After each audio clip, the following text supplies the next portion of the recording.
what is happening inside us? In the last two videos, we discovered that the low-fat, high-carb approach that we've been told is the right way for everyone to eat may not be right for many overweight people. We learned that our hunter-gatherer ancestors ate exactly the opposite. They ate a high-fat, low-carbohydrate diet.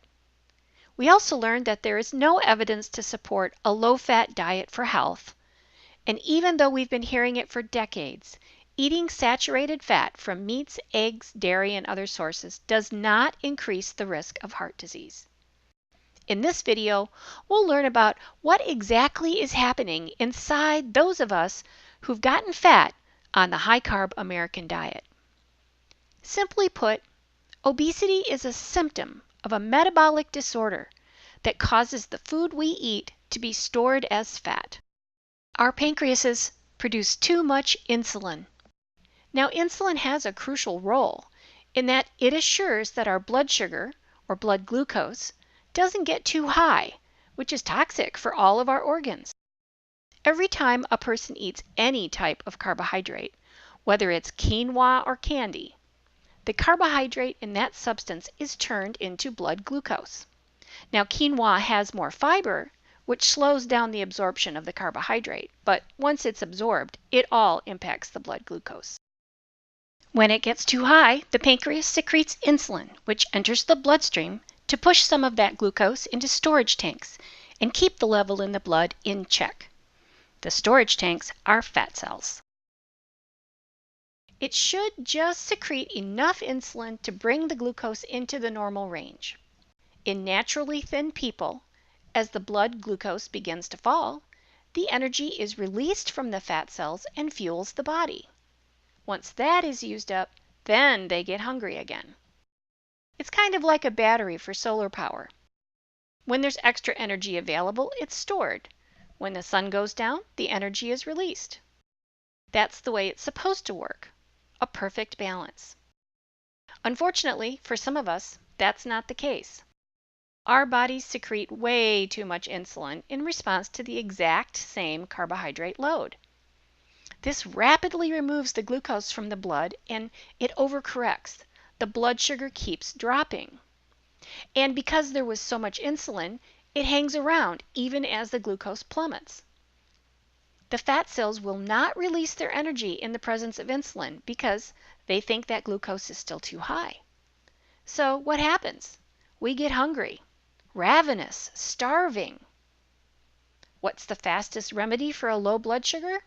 Carbohydrate. So that's what we crave.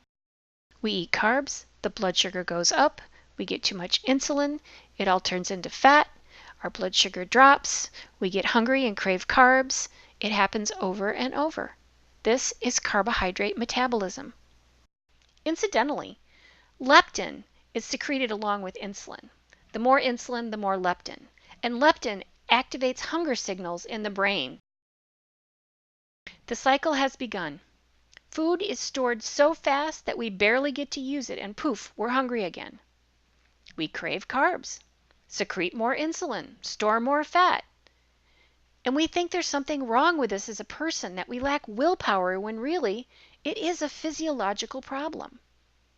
People who overproduce insulin don't have the energy to fuel their bodies because insulin is busy storing it. So they usually don't have a lot of energy for getting exercise either. We are literally fat on the outside and starving on the inside. A wise man once said, "People don't get fat because they eat too much. They eat too much because they're storing fat." Left untreated, excess insulin will likely become insulin resistance, stroke, heart disease, type 2 diabetes, vascular disease, fatty liver disease, dementia, Alzheimer's, polycystic ovarian syndrome, cancers of the breast, colon, gallbladder, and kidney. These are all related to insulin resistance. Despite the media's total confusion, obesity is not the cause of these chronic diseases. Obesity is a symptom of excess insulin. Excess insulin is the root cause. Are you at risk? Let's do a quick assessment. How many people in your family have had one or more of these diseases. Geneticists have identified genes for people who tend to be overweight. Is your gene pool steering you towards these deadly health problems? Are you already insulin resistant? Having any three of the following conditions will buy you a diagnosis of insulin resistance and metabolic syndrome. One is to be apple-shaped. Do you have an expanding waist rather than depositing fat on your thighs and bottom? Apple-shaped people are very likely to be overproducing insulin. That's because insulin prefers to store fat in your belly. Sometimes it's even inside the muscle wall surrounding your organs.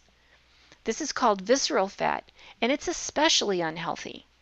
We'll talk more about that in the video on inflammation, but for now, if you have a waist more than 40 inches as a man or more than 35 inches as a woman, even smaller for people of Asian descent, then you've got one strike against you.